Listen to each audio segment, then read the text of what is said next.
ഈ ലോകത്തിൻ്റെ അവസാനത്തെക്കുറിച്ച് ചോദിക്കുമ്പോൾ കർത്താവ് പറയുന്നു, ലോത്തിൻ്റെ കാലത്ത് സംഭവിച്ചതുപോലെ സംഭവിക്കും.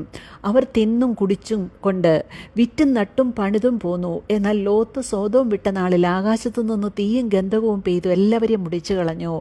മനുഷ്യപുത്രൻ വെളിപ്പെടുന്ന നാളിൽ അവണ്ണം തന്നെയാകും. അന്ന് വീട്ടിന്മേൽ ഇരിക്കുന്നവൻ വീട്ടിനകത്ത് സാധനം എടുപ്പാൻ ഇറങ്ങിപ്പോകരുത്, അവണ്ണം വയലിലിരിക്കുന്നവനും പിന്നോക്കം തിരിയരുത്. ലോത്തിൻ്റെ ഭാര്യയെ ഓർത്തുകൊള്ളുവിൻ. ഇവിടെ കർത്താവ് ബൈബിളിൽ പരാമർശിച്ചിട്ടുള്ള വളരെ പഴയ ഒരു സംഭവകഥയാണ് സൂചിപ്പിക്കുന്നത്. സോദോം എന്ന പട്ടണത്തിൽ അബ്രഹാമിൻ്റെ സഹോദരപുത്രനായ ലോത്ത് താമസിച്ചിരുന്നു. എന്നാൽ പിന്നീട് ആ പട്ടണം ഏറ്റവും മ്ലേച്ഛമായ പാപങ്ങളാൽ നിറയപ്പെട്ടു.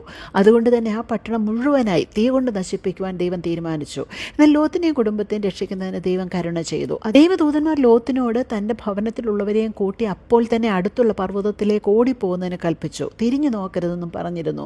ലോത്തും ഭാര്യയും 2 പെൺമക്കളും പട്ടണം വിട്ട് ഓടിപ്പോകാൻ തയ്യാറായി. എന്നാൽ മറ്റുള്ളവർ വിശ്വസിച്ചനുസരിക്കുവാൻ തയ്യാറായില്ല.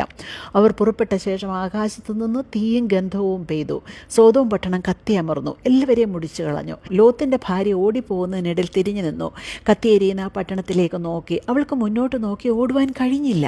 അവൾ ഉപ്പ് തൂണായി അവിടെ തന്നെ ഉറഞ്ഞുപോയി. ഈ ഒരു സംഭവമാണ് കർത്താവ് ഇവിടെ സൂചിപ്പിക്കുന്നത്. തൻ്റെ പ്രിയപ്പെട്ടവർ, താൻ താമസിച്ചിരുന്ന വീട്, പട്ടണം, താൻ സ്വരൂപിച്ച അനവധിയായ സമ്പത്തുകൾ എല്ലാം ഉപേക്ഷിച്ച് മുന്നിൽ കാണിച്ച വഴിയിലൂടെ ആ ലക്ഷ്യത്തിലേക്ക് പ്രാണരക്ഷാർത്ഥം ഓടി രക്ഷപ്പെടുവാൻ അറിയാതെ പോയ ലോത്തിൻ്റെ ഭാര്യയെക്കുറിച്ചാണ് കർത്താവ് ഇവിടെ സൂചിപ്പിക്കുന്നത്. മുന്നറിയിപ്പ് കേട്ടു, വിശ്വസിച്ചു, പുറപ്പെട്ടു. പക്ഷേ ആ യാത്ര തുടരുവാൻ കഴിയാതെ തിരിഞ്ഞു നിന്നു. ഇതുതന്നെയാണ് ദൈവവചനം കേട്ട് വിശ്വസിച്ചിറങ്ങി തിരിച്ച പലരുടെയും പിന്നത്തെ അവസ്ഥ. പലരെയും കൈപിടിച്ച് ക്രൂശിൻ്റെ ചുവട്ടിൽ വരെ എത്തിച്ചു, രക്ഷയുടെ വഴി കാണിച്ചു, ഓടിരെത്തിച്ചേരുവാനുള്ളൊരു പട്ടണത്തെക്കുറിച്ചുള്ള പ്രത്യാശ പകർന്നു നൽകി. എന്നാൽ വിശ്വസിച്ച് മുന്നോട്ട് പോകാൻ കഴിയാതെ വണ്ണം പിന്നോട്ട് വലിക്കുന്ന ബന്ധങ്ങൾ, സമ്പത്ത്, സ്ഥാനമാനങ്ങൾ, മതം, പാരമ്പര്യ വിശ്വാസങ്ങൾ, ലോകസ്നേഹങ്ങൾ, മറ്റു സ്വയം നീതിയുടെ വാദങ്ങൾ എല്ലാമായി പലരും എവിടേക്കോ ഉറഞ്ഞുപോയി. പുറപ്പെടുവാൻ കർത്താവ് ഒരു വ്യക്തിയോട് ആവശ്യപ്പെട്ടാൽ ആ യാത്രയിൽ പിന്നൊരു തിരിഞ്ഞുനോട്ടം പാടില്ല.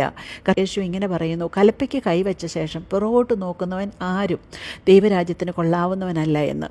ഈ ഭൂമി തീക്കായി സൂക്ഷിച്ചിരിക്കുന്നെന്നും ഇവിടെ നിലനിൽക്കുന്ന ഒന്നുമില്ലെന്നും എന്നാൽ ശാശ്വതമായൊരു പാർപ്പിടം കർത്താവ് ഒരുക്കുന്നുണ്ടെന്നും അതിലേക്കുള്ള വഴി യേശുക്രിസ്തു ആണെന്നും കർത്താവിലും അവിടുത്തെ വചനത്തിലുമുള്ള അചഞ്ചലമായ വിശ്വാസത്തിൽ ഊന്നിയ ഒരു വിശുദ്ധ യാത്രയുടെ അവസാനം നാം അവിടെ എത്തിച്ചേരുമെന്ന് പറയുമ്പോൾ അത് വിശ്വസിക്കുവാനോ അത് കേട്ട് കർത്താവിനെ പിൻപറ്റുവാനോ പലരും തയ്യാറല്ല.